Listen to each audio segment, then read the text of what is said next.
Olá, gente, boa noite, tudo bem? Vamos lá, então, começar mais um encontro.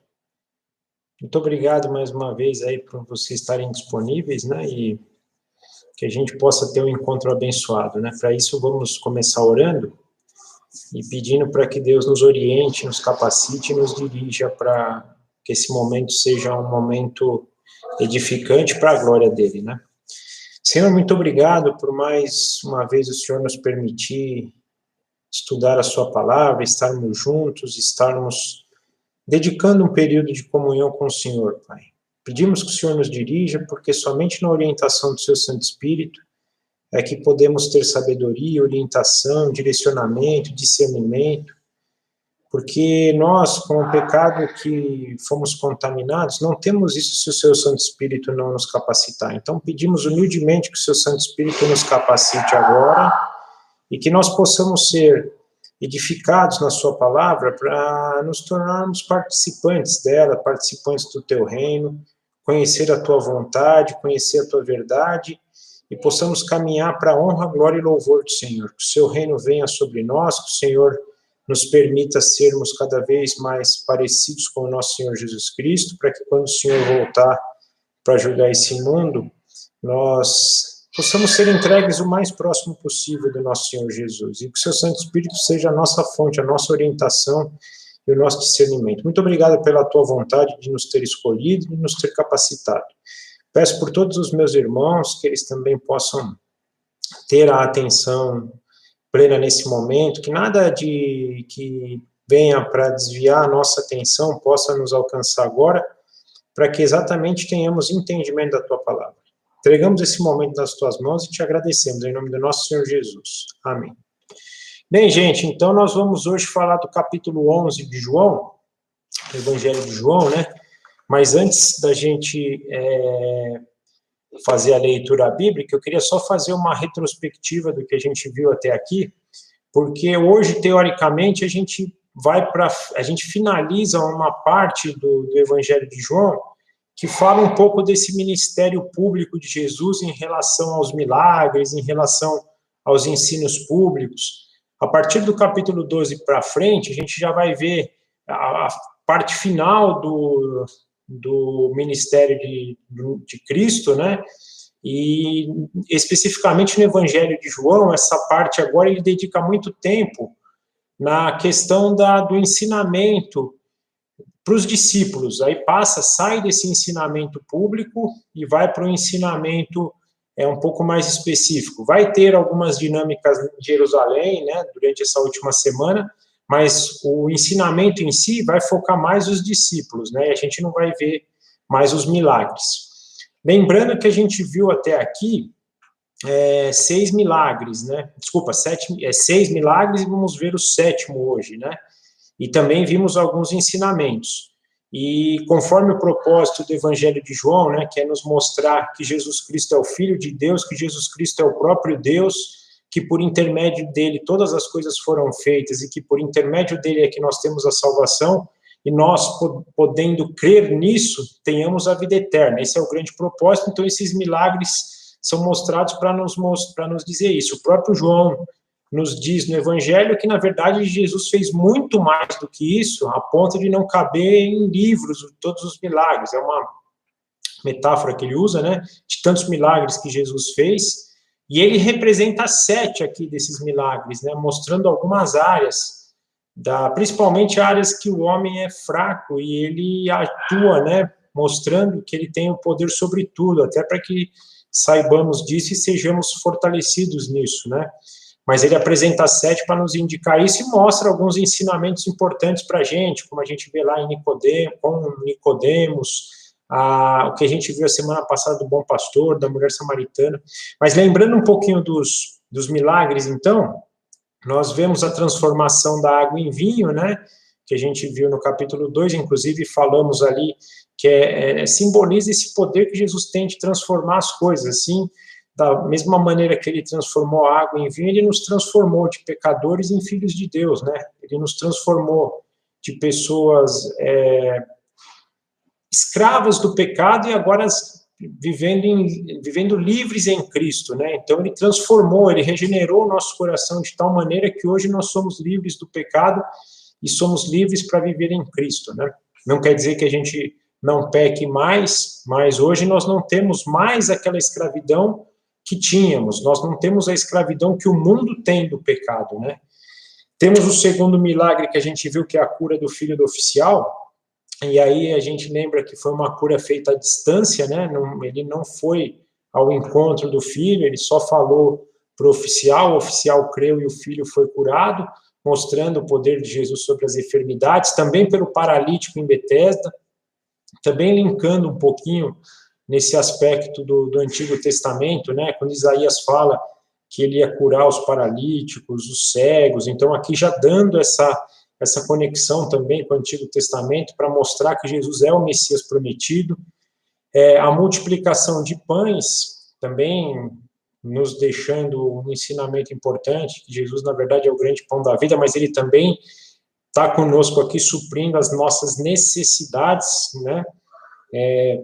Só fazendo eu vi um comentário importante sobre isso, e às vezes a gente confunde, né? Jesus, ele teve como profissão, ele como atividade ali, um pouco antes do seu ministério, a carpintaria. Ele, como o pai dele, foi carpinteiro, pai José, né? O pai terreno representativo dele aqui, né? E a gente confunde um pouco carpinteiro com marceneiro. Eu vi uma pregação de um rapaz uma vez, Paulo Borges Júnior, o nome dele, ele falou algo muito importante. A gente quer ter Jesus como marceneiro na nossa vida e não carpinteiro. Qual a diferença do marceneiro por carpinteiro? O marceneiro, ele é responsável pela decoração da casa e o carpinteiro pela construção da casa. Muitas vezes a gente, então, linka Jesus Jesus ao marceneiro. A gente pensa que o carpinteiro é o marceneiro, mas, na verdade, ele não está preocupado em decorar a nossa vida. Ele está preocupado em construir na nossa vida a vontade de Deus, de construir na nossa vida alguém semelhante a Deus, que aí é através da semelhança com Ele, né? Para que, sendo um com Deus e através de Jesus Cristo, na plenitude do Espírito Santo, a gente possa agir como Deus. Então, ele está preocupado com a construção, né? E a multiplicação tem muito isso, né? Do suprimento dele nesse sentido. Não o suprimento, não que ele também não nos abençoe materialmente, não possa nos dar bênçãos materiais, mas o grande suprimento dele, até como pão da vida, primeiro, é o pão que deu a vida dele em nosso favor para que pudéssemos ser salvos. Mas mais do que isso, e também acrescendo a isso, ele nos deu também essa condição de crescermos espiritualmente para que possamos cada dia mais parecer com ele, e aí sim, conhecendo a vontade do Pai, agindo conforme a vontade do Pai, através do Espírito Santo que hoje nos dirige, nós possamos fazer e seguir nos caminhos de Cristo, né? Vimos também quando ele anda sobre o mar, tendo esse poder sobre a natureza. Aqui, especificamente, ele fala sobre andar sobre o mar. Nos outros evangelhos, a gente vê também que ele acalma a tempestade, fala outras coisas. Vimos no capítulo 9 a cura do cego, que a gente viu há dois sábados atrás, inclusive a cura do cego, dando esse contraste da cegueira física contra a cegueira espiritual, né? Ou seja, os fariseus, apesar de verem, na verdade eram cegos espirituais, e é mais importante vermos espiritualmente do que sermos cegos espirituais, né? Trazendo essa situação. E hoje nós vamos ver a ressurreição de Lázaro, e aqui eu acho que João deixa o último milagre de Jesus, a ressurreição, porque a gente às vezes confunde, a gente tem como Satanás como nosso último inimigo, mas na verdade o nosso último inimigo é a morte. Tanto é que no livro de Apocalipse a gente vê que os dois últimos a serem condenados e enviados por lago de fogo por Jesus é a morte e o inferno. Por que ele chama a morte e o inferno? Quando ele está fazendo esse link de morte, é a morte física nossa aqui do corpo. Mas também não é o nosso último inimigo. O nosso último inimigo é a morte espiritual. É aquela morte que não nos vai permitir tomar posse da vida eterna. Muito pelo contrário, vai nos fazer ir para o lago de fogo. Então, esse é o nosso último inimigo. Então, quando João traz aqui como último milagre a ressurreição, já é um indício da vitória de Jesus sobre a morte. Lembrando que a gente está um pouquinho antes dele ir para Jerusalém, já para a Páscoa, para ser morto, né? Então, ele já está dando essa indicação da morte, já está dando essa indicação que ele vai vencer o último inimigo. Passando um pouquinho pelo que nós vimos também desse ministério público dele, né? Então, nós vemos no capítulo 1 o testemunho de João, relatando que ele é o próprio Deus e veio para esse mundo, né? Ele que era Deus veio para esse mundo para salvar os homens, né? Vemos no capítulo 2 a purificação do templo, também dando uma analogia para a purificação da nossa vida. No capítulo 3, a instrução que ele dá para Nicodemos, que nós temos que morrer e nascer de novo, dando também essa diferenciação da morte física da morte espiritual, lembrando aquela coisa que a gente sempre vem falando, né? Que nós temos hoje morte física, vida física, morte espiritual e vida espiritual. Então, trazendo isso, e aquela passagem famosa que Deus amou o mundo de tal maneira que deu o seu Filho unigênito para que todo que nele crê não pereça, mas tenha a vida eterna, né? No capítulo 3, nós vemos também um novo testemunho de João, reafirmando que Jesus é o Filho de Deus. A história da mulher samaritana, maravilhosa, até porque é uma história de inimigos de Deus, né? Desculpa, os samaritanos que eram inimigos dos israelitas, e Jesus vai também até os inimigos dos judeus, né? E na mulher samaritana, aquela passagem também maravilhosa, que nos diz que a verdadeira adoração é aquela em espírito e em verdade. Deus procura adoradores em espírito e em verdade, não adoradores que vão a templo, que vão a sacrifícios. Ele quer um coração, ele não quer sacrifício. Eu estou fazendo nos escritos de manhã lá, Lamentações, e esses dias eu escrevi sobre isso, porque Deus ele vai no cerne dessa questão na disciplina de Israel. Quando ele permite que a Babilônia invade Israel, ele destrói o templo que era dele. Ele destrói o sacrifício que era dele. Os judeus param de fazer os sacrifícios por causa disso, de ter as festas. Por que Deus está falando isso? Porque eles passaram a fazer tudo isso para eles passaram a fazer tudo isso para encontrar o favor perante Deus, e não fazer isso por adoração a Deus. E aqui Jesus, quando briga contra o sábado também, a gente vê isso nos evangelhos, ele está dizendo, o problema não é o sábado em si, o problema é que eles tinham no sábado um momento agora de legalismo. O que quer dizer isso? Eles guardavam o sábado para falar que eram fiéis, para encontrar o favor de Deus, a ponto de eles ficarem vigiando as outras pessoas. Deus deu o sábado para eles terem relação, ter comunhão, estar com Deus. Em vez de estar com Deus, eles ficavam olhando se o outro estava trabalhando ou não, se carregava alguma coisa ou não, e em vez de adorar a Deus, não, estavam fazendo. Então, quando Jesus briga contra o sábado, o grande objetivo é esse, é confrontar o coração deles. Uma coisa importante é que às vezes a gente esquece que até coisas santas podem se tornar pecado na nossa vida, né? A questão de ir para a igreja, por exemplo, a gente tem que ir, tem que estar em comunhão, mas eu pego, por exemplo, um domingo, eu vejo alguém na rua passando necessidade, precisando de ajuda, eu passo reto, hoje eu não posso, porque é meu momento de ir para a igreja e de cuidar do meu lado espiritual, e não acudo aquela pessoa, eu não agi conforme Cristo me ensina, que é amar a Deus acima de todas as coisas e amar o próximo.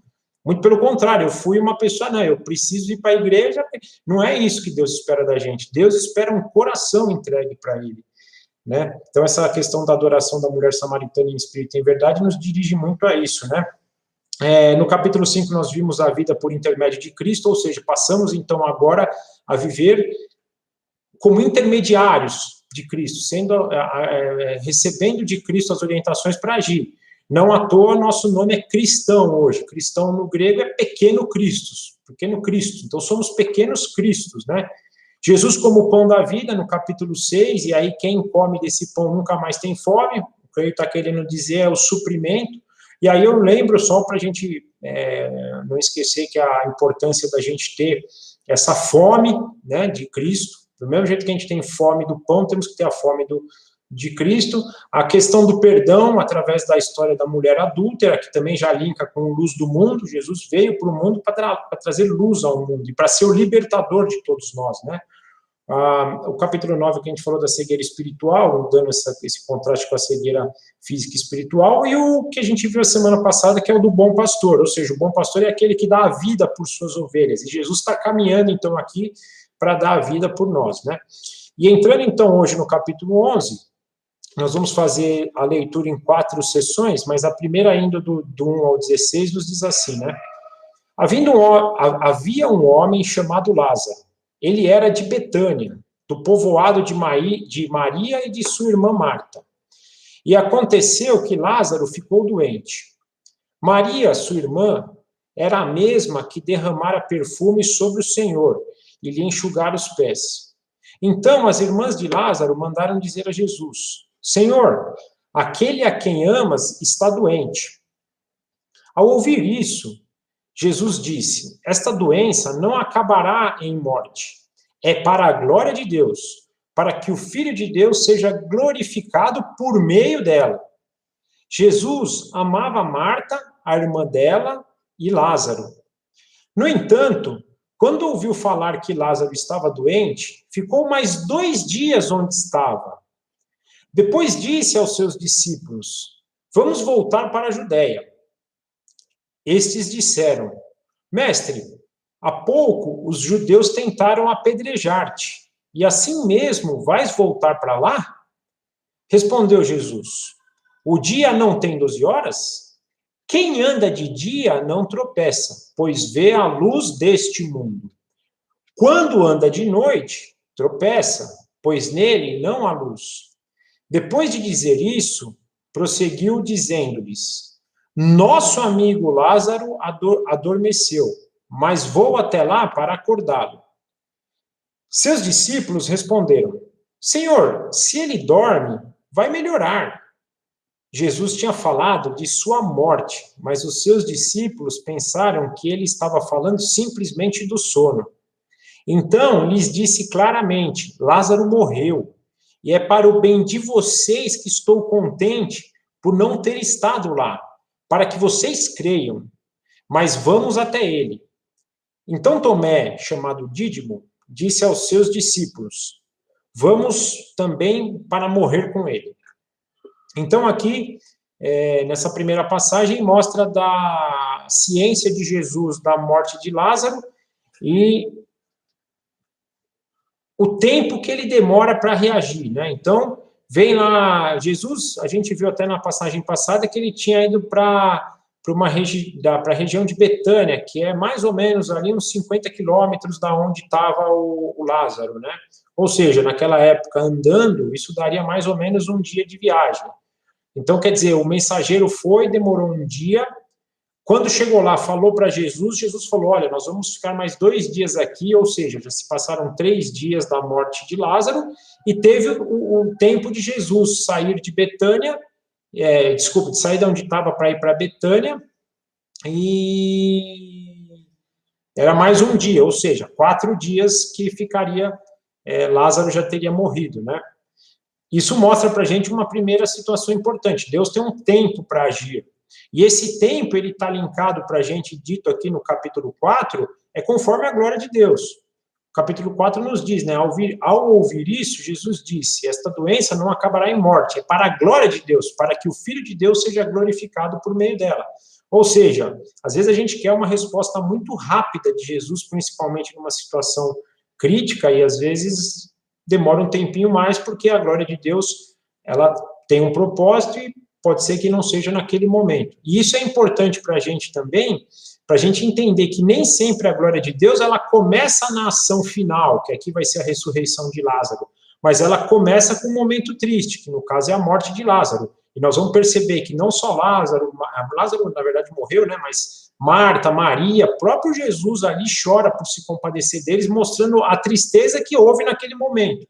E Maria e Marta passaram 4 dias numa tristeza muito grande, pensando que teriam morrido, pensando que o teu irmão teria morrido, né? Então é importante a gente ter isso, porque às vezes a gente só olha para a história no nível de bênção, mas a gente esquece que em muitos momentos a gente vai passar por momentos de tribulação, para que a bênção de Deus seja realizada por meio de nós, né? Ou por nós, ou para nós, né? Então, às vezes, a gente precisa ter essa situação e entende que daqui para frente nós não vamos passar por dificuldades. Vamos sim. E, às vezes, vamos ter que passar para que a glória de Deus seja manifesta por meio da graça, por meio do que ele tem para realizar. O versículo 5 não mostra que Jesus amava todos eles, né? Então eles eram muito importantes, e mesmo assim ele ainda guardou os 2 dias, né? Depois ele decide, então, ir para a Judéia, lembrando que quando ele saiu a última vez da Judéia, os fariseus já queriam matá-lo. Então, o fato de ele voltar para a Judéia já estava colocando a vida dele em risco. Porém, e aí, na verdade, os discípulos até falam isso, mestre, a gente acabou de sair de lá, você quase foi apedrejado, você quer voltar para lá? E Jesus fala, olha, eu tenho um propósito, eu tenho uma agenda com meu Pai, eu preciso agir conforme essa agenda, né? Por isso que ele fala aqui, o dia não tem 12 horas, quem anda de dia não tropeça, pois vê a luz do mundo. E a gente vai ver em outras passagens que Jesus fala isso, enquanto é dia eu tenho que trabalhar, vem à noite, aí não vou trabalhar mais, mas enquanto é dia eu ainda preciso fazer a obra do meu Pai. Aqui é o que ele está falando, não interessa se querem me matar, eu tenho um propósito, eu vim para esse propósito e eu tenho que agir conforme esse propósito. Vai vir um dia que esse mundo vai ter trevas, aí eu não vou mais agir. Agir no sentido dele como homem aqui, né? Depois ele age como Deus, mas como homem não. Mas enquanto ele está aqui como homem, ele precisa atender o propósito de Deus. E é o que ele está dizendo, não interessa se eu vou ter dificuldade, não interessa se eu... Né? E outra coisa importante, essa questão de, pois, ver a luz desse mundo, é a proteção do Pai. O Pai também já tinha um tempo e uma agenda feita para Jesus, de modo que o fato dele ir mesmo em perigo, e a gente viu na passagem anterior que Jesus foi ser apedrejado e ninguém conseguiu pegar ele. Por quê? Porque não era chegada a hora dele. Ele tinha a hora e tudo definido para que essa hora acontecesse, né? Aqui, mais uma vez, a gente vê a distorção dos discípulos, e é uma distorção que às vezes a gente faz, misturando o mundo daqui do mundo do verdadeiro propósito, né? Nessa questão aqui que Jesus fala uma parábola não, uma metáfora de dormir, e a gente vê no Novo Testamento muitas vezes a associação da morte com dormir, e eles aqui não entenderam, né? Eles entenderam, ele está dormindo, então daqui a pouco ele acorda. E Jesus fala, não, vocês não entenderam, ele não está dormindo, ele morreu, né? E é importante isso que Jesus, no versículo 15, ele fala uma coisa interessante, né? Eu estou contente, né, por não estar lá agora, porque o fato de eu estar 4 dias, chegar lá depois de 4 dias que Lázaro morreu e a hora que eu ressuscitar, vocês vão ver o tamanho da minha obra e vão crer. Tá vendo? Para que vocês, para o bem de vocês, estou contente de não estar lá, para que vocês creiam, né? Ou seja, o fato de ele estar 4 dias mortos e eu vou ressuscitar, vai fazer com que vocês creiam. Eu estou feliz por isso. Porque se não fosse algo tão grandioso, vocês não creriam. Então, isso é importante. No 16, a gente já vê aqui também a inconstância do crente, é uma coisa também importante que a gente precisa tomar cuidado, né? Às vezes a gente está num dia que a gente crê demais em Jesus e dá a vida por ele, tem outro dia que a gente já não crê tanto, e aqui a gente vê Tomé, que lá na frente a gente vai ver que vai duvidar muito, principalmente da ressurreição de Cristo, já falando, não, já que é para morrer, vamos morrer com ele então, né? Se colocando à disposição de Jesus. A segunda sessão vai do versículo 17 ao 27, e nos diz assim, né? Ao chegar, Jesus verificou que Lázaro já estava no sepulcro, havia 4 dias. Betânia distava a cerca de 3 quilômetros de Jerusalém, e muitos judeus tinham ido visitar Marta e Maria para confortá-las pelo perdão do irmão. Quando Marta ouviu que Jesus estava chegando, foi encontrá-lo, mas Maria ficou em casa. E disse Marta a Jesus, Senhor, se estivesses aqui, meu irmão não teria morrido. Mas sei que, mesmo agora, Deus te dará tudo o que pedires. Disse-lhe Jesus, o seu irmão vai ressuscitar. E Marta respondeu, eu sei que ele vai ressuscitar na ressurreição do último dia. Disse-lhe Jesus, eu sou a ressurreição e a vida. Aquele que crê em mim, ainda que morra, viverá. E quem vive e crê em mim, não morrerá eternamente. Você crê nisso? Ela lhe respondeu, sim, Senhor, eu tenho crido que tu és o Cristo, o Filho de Deus, que devia vir para esse mundo.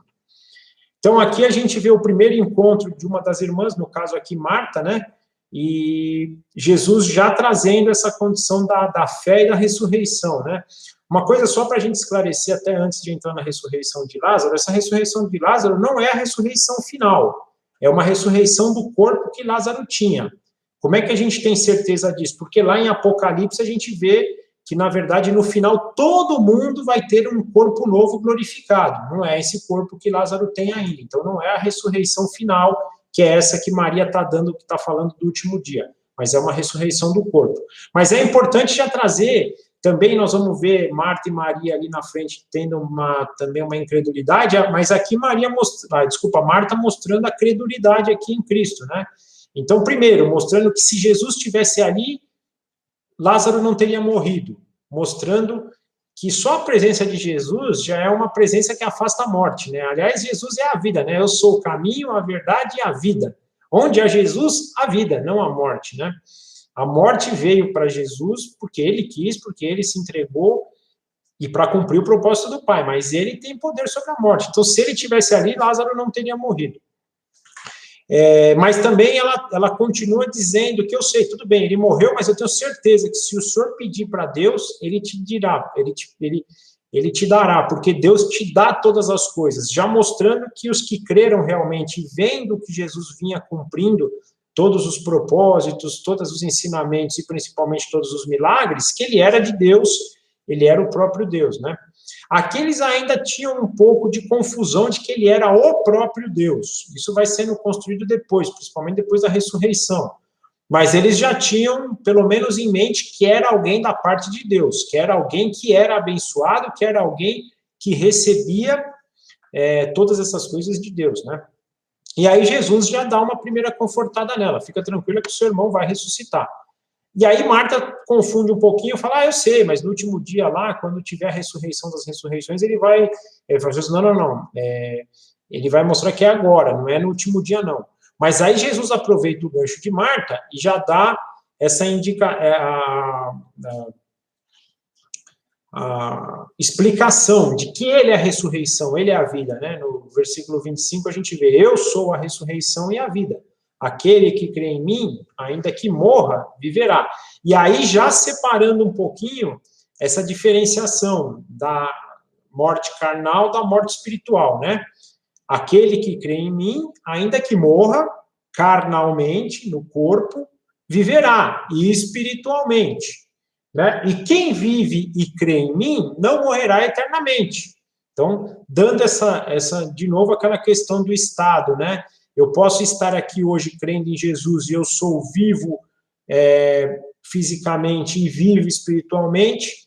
Aqueles que não creem em Cristo vivem materialmente, mas são mortos espiritualmente. Aqueles que já morreram crendo em Cristo são mortos carnalmente, mas vivos espiritualmente. E os que morreram sem crer em Cristo são mortos e mortos. Mortos carnalmente, mortos espiritualmente. Então, Jesus já dá essas duas separa, né, o que é espiritual do que é carnal. E aí pergunta para ela, você crê nisso? Ela, sim, creio. Tenho crido que o Senhor é o Cristo, o Filho de Deus que vinha para o mundo. Isso aqui é importante a gente pensar, porque às vezes a gente confunde, entendendo que Israel não conhece o Cristo, e mostra que sim, né? Israel, ele crê em Cristo, Israel sempre creu em Cristo. Israel não creu em sua grande maioria, e até hoje não crê em sua grande maioria, que Jesus é o Cristo, mas Israel ainda espera o Cristo, né? Isso é importante a gente ter em mente, porque senão a gente entende que Cristo é uma coisa só nossa, que nós criamos, o cristianismo, mas não é verdade. O Cristo vem desde Moisés. Na verdade, quando Moisés escreve Gênesis, lá no capítulo 3, Cristo já aparece lá. E uma coisa legal, eu acho que eu já citei isso para vocês e vale lembrar, que para o judeu, na verdade, quando a gente fala de Deus único, é porque quando Deus dá os 10 mandamentos para Israel, ele está dando os 10 mandamentos para um povo que está saindo de uma cultura, que é a cultura egípcia, para entrar numa nova cultura, que vai ser a cultura que Deus quer implantar neles para a terra prometida que Deus está dando para eles. A cultura egípcia, eles tinham um monte de deuses, né? Tanto é que as 10 pragas, elas simbolizam um Deus que o único Deus está matando, um Deus egípcio, né? Um Deus falso egípcio. Então, eles vêm de uma cultura que tem vários deuses, mas essa cultura de vários deuses, Deus então quer combater que não, só tem um único Deus verdadeiro. Só que esse único Deus, ele está sempre pronunciando, e Moisés já pronuncia isso na lei, os profetas também professam isso lá nas suas profecias, no plural. Então, ele nunca usa o nome de Deus no singular, é sempre no plural, já indicando a trindade, né? Deus Pai, Deus Filho e Espírito Santo. Quando ele fala em Deus único, o meu entendimento é exatamente falar, olha, não existe esse monte de Deus que todo mundo fala, né?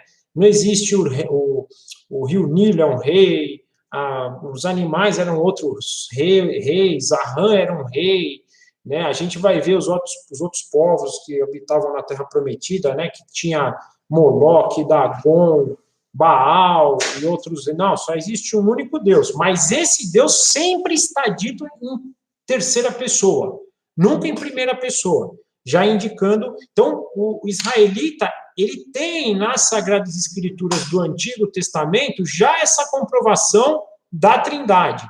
A Trindade está participando da história desde o começo. Na verdade, a Trindade é eterna, não tem começo e não tem fim. É importante a gente ter isso, como o povo israelita também crê no Cristo, que vai vir o Cristo, a indicação dessa situação vem lá, por exemplo, desde Abraão, lá, quando ele vai sacrificar Isaac, Deus fala, não, é Deus que vai prover o carneiro, vem da libertação do povo no Egito, do cordeiro que eles têm que matar para que não morram os primogênitos. Deus está sempre mostrando para ele esse suprimento do Cristo, né?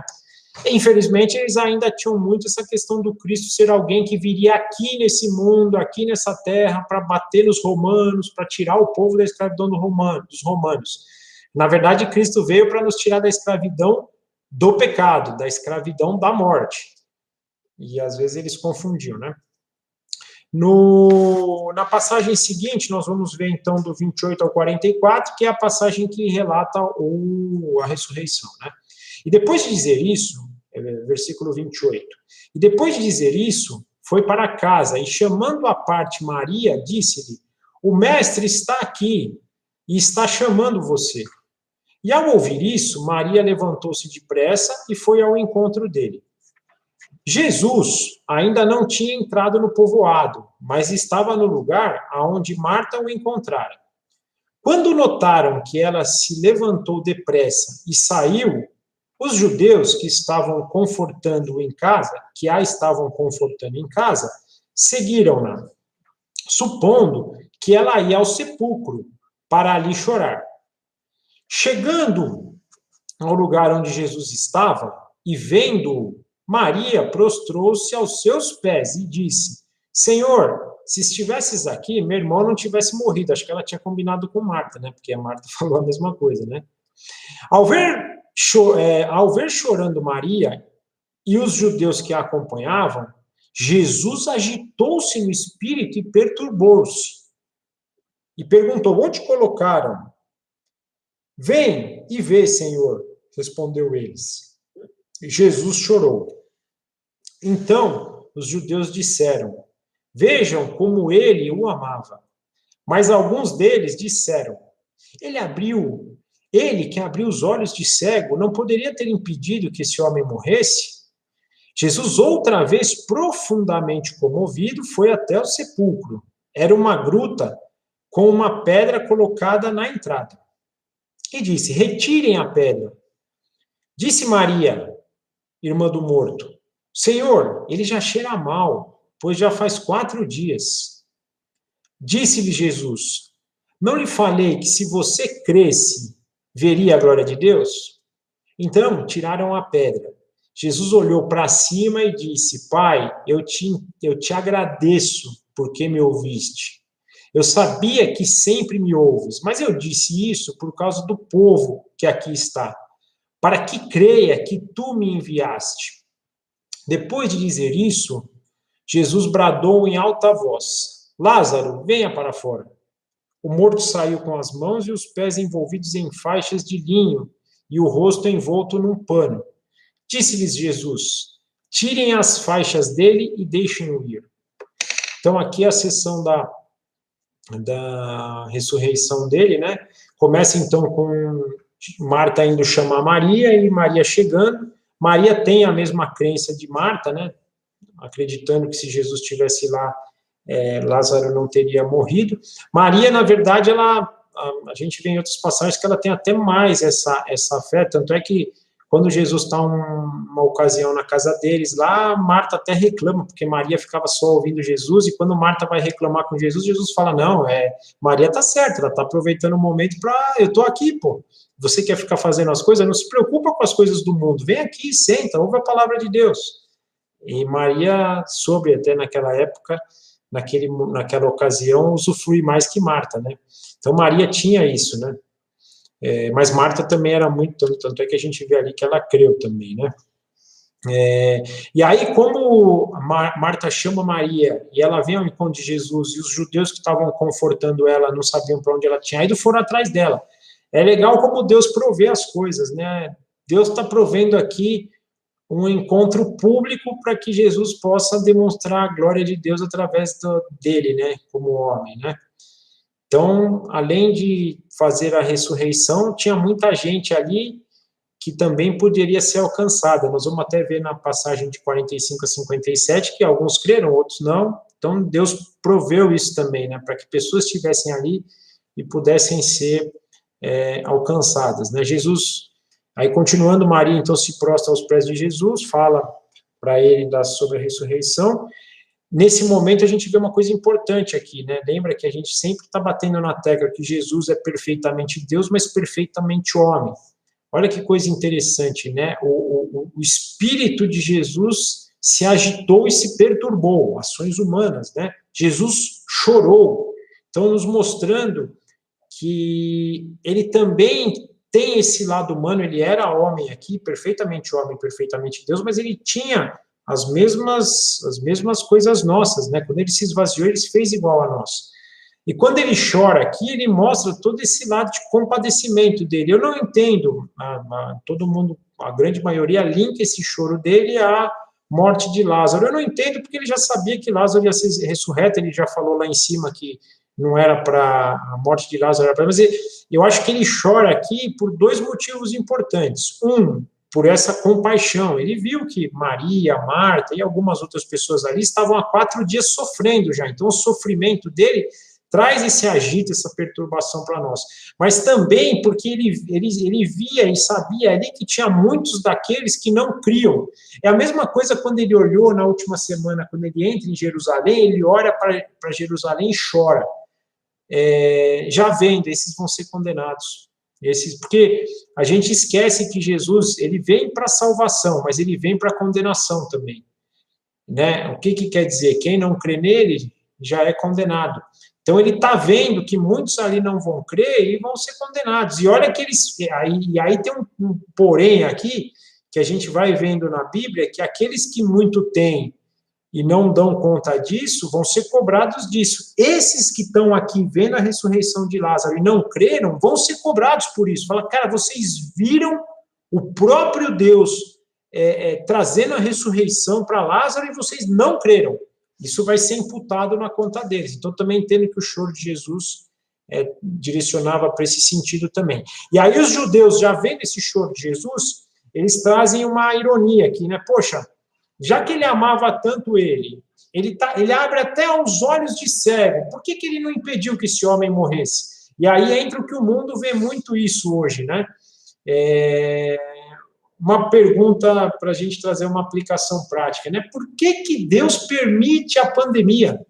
Por que Deus permite que são tantos mortos hoje, né? É o mesmo sentido. Permite porque a glória dele é o ponto. Nós não conhecemos como virá e por que vem.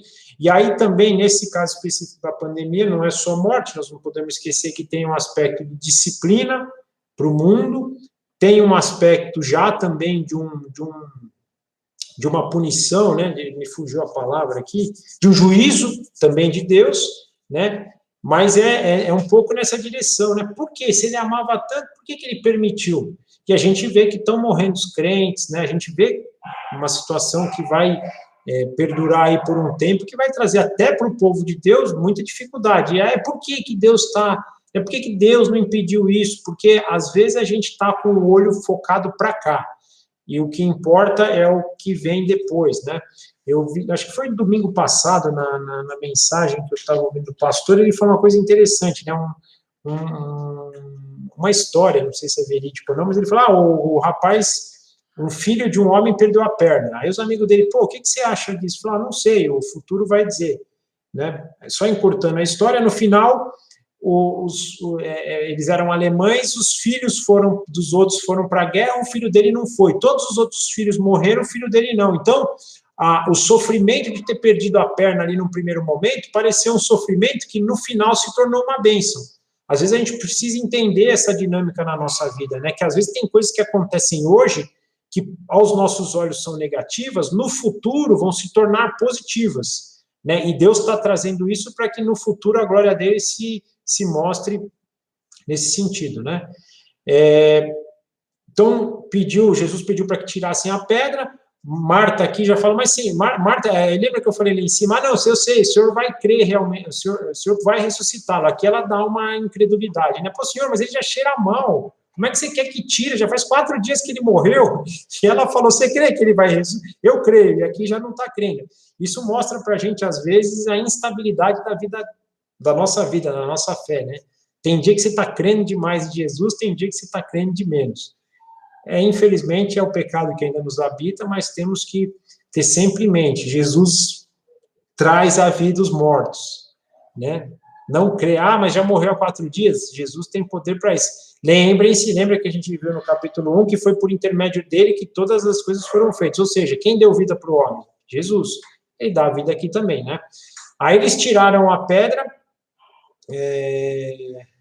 desculpa, antes ele faz uma advertência, então, para Marta, dizendo isso, né? Eu não lhe falei que se você cresce, você veria a glória de Deus? Seu irmão vai ser ressurreto? Ele faz uma chamada. Aí eles tiraram, então, a pedra que fechava o túmulo, né? Jesus dá graça ao Pai, antes de tudo, e Jesus faz isso, ele dá a graça e ele fala tudo isso para que nós saibamos que tudo foi feito porque o Pai atendeu ao que ele pediu, né? Então, Pai, eu te agradeço porque me ouviste. Eu sabia que sempre me ouves, mas disse isso por causa do povo que está aqui, para que eles creiam, né? Então, Jesus fala isso, ele não precisaria, mas ele fala para que nós creiamos. Uma coisa importante, né, a gente vê nos evangelhos que Jesus fala, tudo que vocês pedirem em meu nome para o Pai, vocês serão atendidos. E aí a gente vê no livro de Tiago que a gente pede e não recebe, porque a gente pede mal, né? Então, fazendo uma conjunção dessas duas passagens, Jesus teve tudo atendido, porque tudo que Jesus fez era o propósito do Pai. Então, não tinha como Jesus não ser atendido nos pedidos dele, porque os pedidos dele estavam em consonância com a vontade do Pai. Então, tudo que a gente pedir que está de acordo com a vontade do Pai, nos vai ser concedido, nos vai ser permitido. Então, nós precisamos entender isso. É importante aqui, e o Pai sabe do que a gente precisa, infelizmente a gente confunde o que a gente precisa com os nossos desejos, e tem uma diferença, né?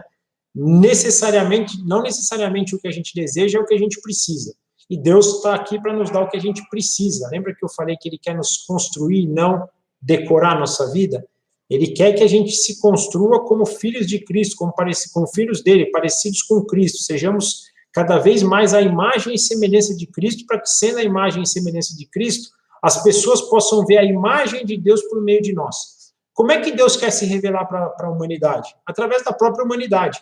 Jesus não precisaria que a gente evangelizasse, que tivesse obra missionária, que tivesse nada, porque Ele que salva, Ele que faz, Ele que dá tudo. Mas por que ele pede que a gente ore? Por que Ele pede que a gente evangelize, vá em missões? Porque Ele quer, por intermédio de nós, se mostrar. Ele quer mostrar, tá vendo? Um Cristo age dessa forma, um pequeno Cristo. Primeiro, porque ele tem Cristo habitando nele. Uma vez que ele foi regenerado, Cristo mora nele. Segundo, porque na ação do Espírito Santo, e ele é pleno do Espírito Santo, ele age conforme a minha vontade. e agindo conforme a minha vontade, ele vai ter tudo atendido conforme as suas necessidades, né? E aí fala no 43 aqui, que Jesus bradou em alta voz, Lázaro, venha para fora. Olha que coisa interessante, né? Jesus venceu a morte de Lázaro aqui com uma voz alta, sem espada, sem nada, mas a mesma voz e a mesma força daquele que falou, haja luz. A mesma força, a mesma voz e a mesma força daquele que soprou um vento na narina de Adão e Adão sobreviveu. Esse é o poder do nosso Senhor. É um poder que na voz traz vida, na voz da vida. E precisamos crer nisso, né? Finalizando, temos a passagem do 45 ao 57, do 44 ao 57, né? Que diz assim: o morto saiu com as mãos e os pés envoltos em faixas de linho e o rosto envolto num pano. Disse-lhes Jesus, tirem as faixas e deixem as faixas dele, deixe ir. Muitos dos judeus que tinham vindo visitar Maria, vendo o que Jesus fizera, crerão nele. Mas alguns deles foram contar para os fariseus o que Jesus tinha feito. Então, os chefes dos fariseus e dos sacerdotes convocaram uma reunião do Sinédrio. E o que de Sinédrio? O que estamos fazendo? Perguntaram eles. Aí está esse homem realizando muitos sinais miraculosos. Se deixarmos, todos crerão nele. Então os romanos virão e tirarão o nosso lugar como a nossa nação. Então um deles, chamado Caifás, que naquele ano era o sumo sacerdote, tomou a palavra e disse: nada sabeis, não percebeis que vos é melhor que morra um homem pelo povo e que não pereça toda a nação? Ele não disse isso de si mesmo, ou seja, Deus que estava dizendo isso, né? Mas sendo sumo sacerdote naquele ano, profetizou que Jesus morreria por toda a nação judaica. Por toda a nação não, pela nação judaica. E não somente por aquela nação, mas também pelos filhos de Deus que estão espalhados, para reuni-los num povo. E aquele dia em diante, resolveram tirar-lhe a vida. Por essa razão, Jesus não andava mais publicamente entre os judeus.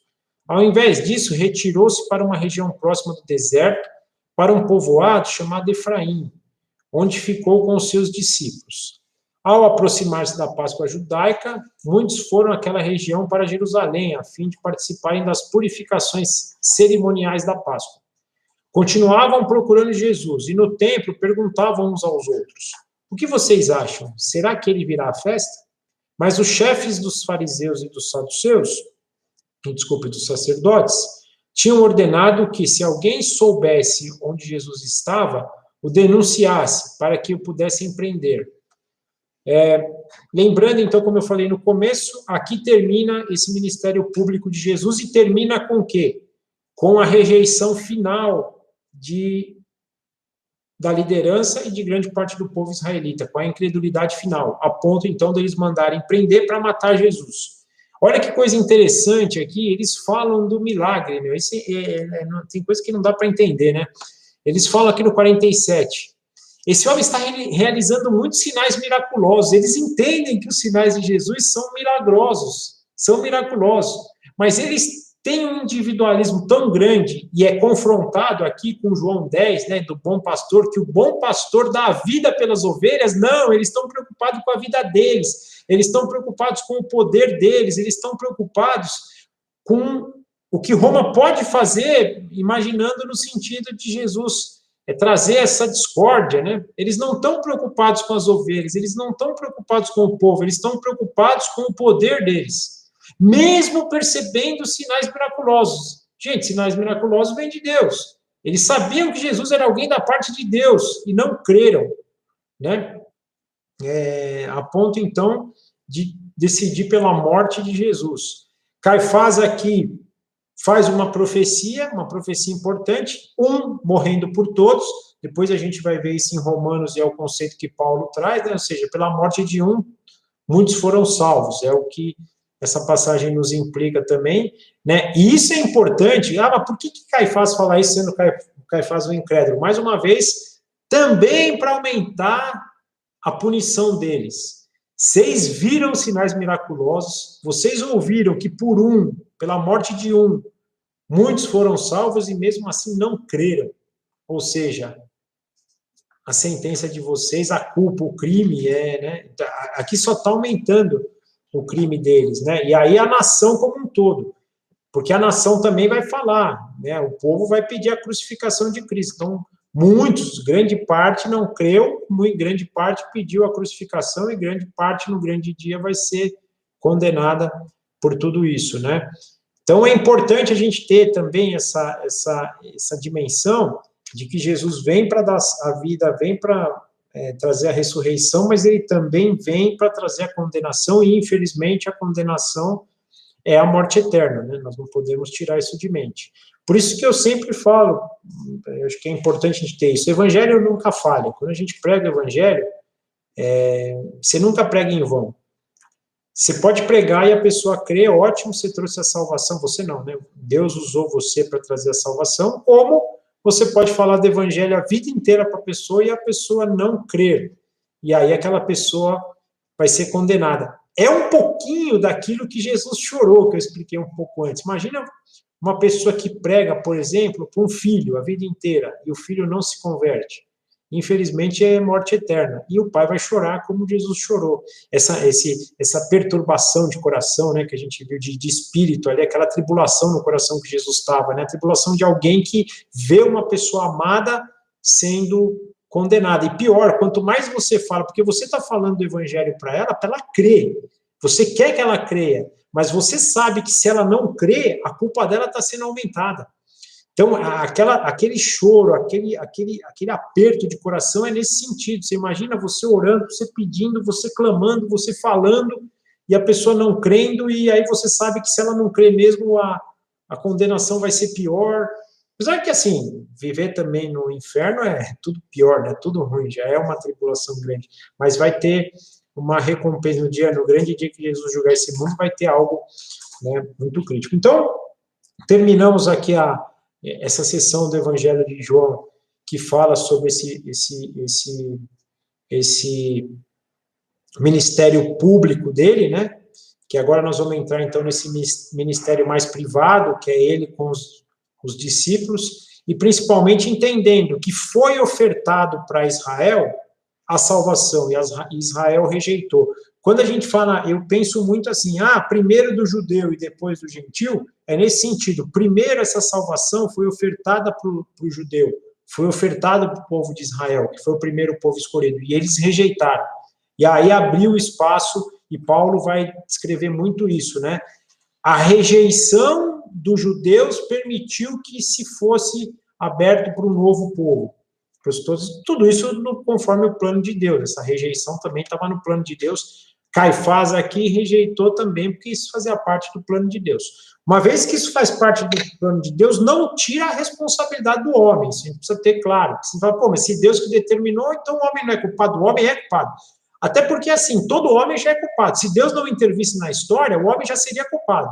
Se Deus escolhe uns para não deixar que eles pereçam, para que eles não tenham o pecado mais agindo sobre eles, ele dá a Cristo, ele dá pela vontade dele, porque se fosse pela minha vontade, é morte certa, né? Então, nós temos responsabilidade, não é que a gente não tem, pelo fato de Deus ter determinado todas essas coisas, a gente tem ou não responsabilidade, nós temos, e temos que estar cientes disso, né? Da mesma forma, como a gente, mas se Deus já determinou todas as coisas, eu não posso mudar o meu futuro. Eu não conheço o meu futuro, então eu também não sei o que Deus... Eu tenho que orar todo dia, não é à toa que o Pai Nosso fala isso, né? Seja feita a tua vontade, assim na terra como no céu, mas eu não conheço a vontade dele, então eu tenho que levantar todo dia e agir conforme a minha consciência vai me direcionando. Quanto mais cheio do Espírito Santo eu estou, mais eu vou sendo direcionado para caminhar pelos caminhos de Deus, quanto menos cheio eu estou, menos eu vou andar nos caminhos de Deus. Então, o que me cabe é isso, é estar vigilante e estar agindo, porque eu também não sei, não vou ficar dormindo o dia inteiro, né? Então, é importante a gente ter isso em mente.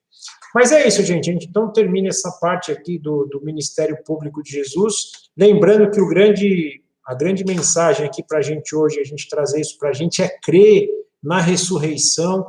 A gente dá pouca importância a isso, mas a ressurreição é a nossa esperança. Quando eu creio que no final eu vou ser ressurreto, quando eu creio que eu não preciso mais ter minha morte material, aqui, a morte, carnal, e sim a espiritual, muda a minha vida. No momento de crise, eu sei que eu estou passando isso, mas isso pouco me importa, porque eu estou em caminho da minha vida verdadeira, que é o quê? A vida eterna.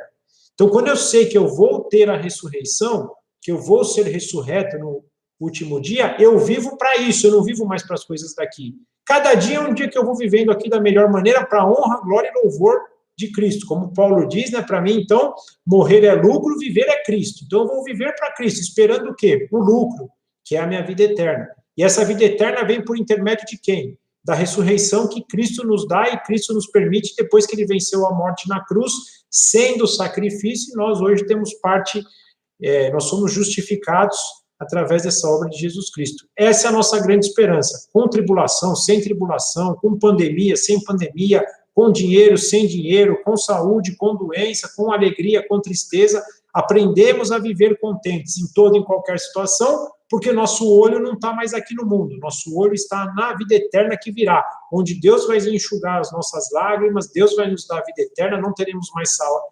doença, não teremos mais morte, não teremos mais tristeza, não teremos mais nada de ruim, só coisas de boa, então, coisas boas. Isso é a nossa esperança. Espero que vocês tenham gostado. Semana que vem estamos juntos de novo. Vamos entrar na parte dos ensinamentos, do capítulo 12 até o final também. Nós vamos ter bastante coisa legal para aprender sobre Cristo. Espero que vocês possam ter uma boa semana, que amanhã também possam ter um dia aí de adoração, de louvor.